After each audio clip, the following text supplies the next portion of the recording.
twist away from Ake, and Rashford scores! The Reds, twice in a trice!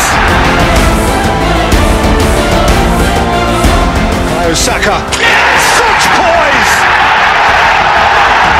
Such noise!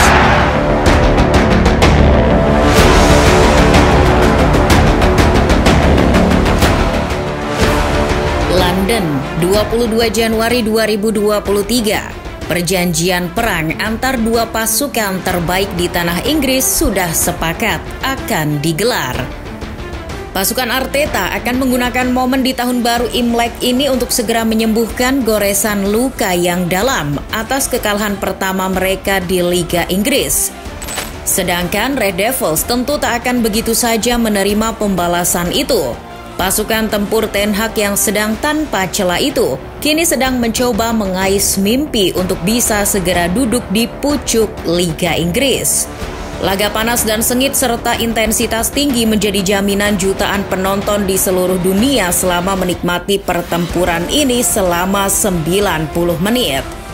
Satu yang perlu dicatat, kini Arsenal yang sedang kedinginan di pucuk klasemen tak dipungkiri dijagokan sebagai juara Liga Inggris musim ini. Walaupun masih panjang, paling tidak mereka perlahan sudah mulai menunjukkan mental pemenang. Satu persatu lawan mereka habisi sebagai syarat mutlak untuk jadi juara. Terakhir, Spurs, rival bebuyutan yang sudah mereka kalahkan 2-0. Kemenangan di kandang Spurs itu sekaligus memutuskan rantai kutukan mereka sejak kemenangan terakhir di kandang Spurs tahun 2014 silam. Menjadi momentum yang pas bagi The Gunners untuk menjaga performa apik melawan tim Big Six. Kini MU sudah di depan mata. Partai ini adalah salah satu syarat juga agar langkah Arsenal mulus meraih gelar musim ini. Partai melawan City 2 kali di Februari serta Liverpool dan Chelsea di April nanti juga adalah bagian dari jadwal berat yang harus dilalui pasukan Arteta. Lain Arsenal, lain United. MU kini bak setan yang sedang bangkit dari kubur yang menakuti semua kontestan Liga Inggris. Performa mereka naik pesat dan tren positif ini membawa mereka akhirnya punya asa merangsek di posisi teratas. 2 kali bertemu City sudah mereka lalui, tinggal tim Big Six lainnya macam Liverpool, Spurs maupun Chelsea yang harus pasukan Ten Hag hadapi. Kini dengan rentetan 9 kali tak terkalahkan di semua kompetisi, harusnya jadi jaminan Manchester United. Apalagi di laga pertama, MU sudah mengalahkan Arsenal. Paul Merson kepada Sky Sports juga mengatakan bahwa pertandingan ini akan menentukan segalanya, baik nasib MU maupun Arsenal. Jika MU mengalahkan Palace, selisihnya akan menjadi 6 poin dengan Arsenal. Lalu jika mampu menang di Emirates, selisih poinnya dengan Arsenal hanya 3.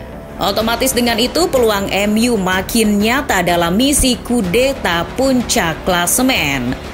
Begitupun sebaliknya, bagi Arteta kemenangan di laga ini adalah kunci untuk sekali lagi meyakinkan bahwa mereka bisa berlari sendirian di puncak teratas Liga Inggris. Jika dilihat dari kondisi teknis pertandingan, keduanya sebenarnya sudah siap dengan rencananya masing-masing. Namun kini Arsenal diuntungkan dibanding MU. Ya, Arsenal setelah melibas Spurs punya jeda waktu istirahat lebih lama jelang bentrok di Emirates. Karena pasukan Ten Hag harus berjibaku terlebih dulu di tengah pekan pada lanjutan partai double game week Liga Inggris melawan Crystal Palace di Selhurst Park. Dari segi tenaga maupun persiapan tentu Arsenal unggul. Namun dari segi pemanasan dan kepercayaan diri, MU harusnya terus dengan mode ngegas hingga bertandang ke Emirates nanti. Dari komposisi pemain, Arsenal pasti akan tetap dengan pakem dan cara bermainnya. Tak akan banyak perubahan dalam skuad The Winning Team Arteta. Sedangkan MU tergantung kondisi setelah partai melawan Palace.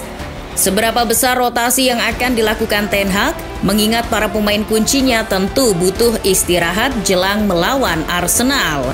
Terutama Rashford yang mengatakan mengalami cedera ringan kala melawan City. Di sisi lain, duta jalan sehat Martial juga terkena gangguan cedera ringan kala melawan City. Namun untuk posisi itu bisa saja digantikan perannya oleh rekrutan baru Wout Weghorst. Dari kondisi tersebut tentu kedua pelatih sudah tahu apa yang akan mereka terapkan nanti. Pertemuan dua pelatih ini akan menjadi spesial berkat bumbu dendam yang ada dalam diri Arteta di pertemuan pertama. Apalagi ini akan dihelat di markas Arsenal. Tentunya Arteta tak mau dong hal yang terjadi di Old Trafford terulang kembali. Lalu apa yang harus dilakukan Arteta? Ya, kita tahu Arteta unggul segalanya di pertemuan pertama dari segi statistik. Mereka menguasai ball possession 60,5% berbanding 39,5%. Dari total tembakan ke arah gawang juga unggul 16 tembakan berbanding 10 tembakan. Namun catatan itu tak berguna kecuali untuk perusahaan statistik, karena toh Manchester United yang berhasil memetik kemenangan. Tak sepele, MU bahkan menghajar Arsenal 3-1. Serangan yang tidak efektif dan pertahanan MU yang sulit dijebol akan menjadi PR bagi Mikel Arteta kelak. Apalagi di Emirates nanti Arsenal kemungkinan besar akan kembali menguasai jalannya ball possession seperti apa yang mereka lakukan di Old Trafford. Tinggal seefektif apa pasukan Arteta dalam memanfaatkan peluang untuk jadi gol. Tentu rahasia sukses MU kalau mencuri poin dari Arsenal akan diulang kembali oleh Ten Hag. Dengan skuad yang performa dan kekompakannya makin oke, MU tentu lebih siap dan optimis kembali meraih poin. Serangan balik cepat dari Rashford maupun Bruno Fernandes serta rapatnya lini belakang yang dikomandoi Varane akan jadi kunci. Selain itu, lini tengah mereka, Eriksen dan mungkin Fred juga bisa jadi penentu. Melihat pemain kunci kedua tim, Arsenal tentu masih akan tetap mengandalkan kegacoran lini kedua mereka yakni Odegaard, Saka maupun Martinelli. Kesembuhan Zinchenko di lini belakang juga menjadi tambahan kekuatan bagi Arsenal. Sedangkan MU tentu punya Rashford. Selain Rashford, MU sebenarnya akan punya senjata rahasia di dalam diri Weghorst, pemain yang belum bisa ditebak penampilannya oleh Arteta. Bisa jadi Weghorst akan memberi kejutan pembeda seperti apa yang dilakukan Anthony ke gawang Arsenal di Old Trafford. Lantas, siapa nih yang akan berjaya di Emirates nanti kalau menurut Football Lovers? Arsenal yang akan menuntaskan balas dendamnya dengan sempurna untuk meraih mahkota? Atau justru MU yang kembali membuat luka bagi Arsenal untuk kali kedua?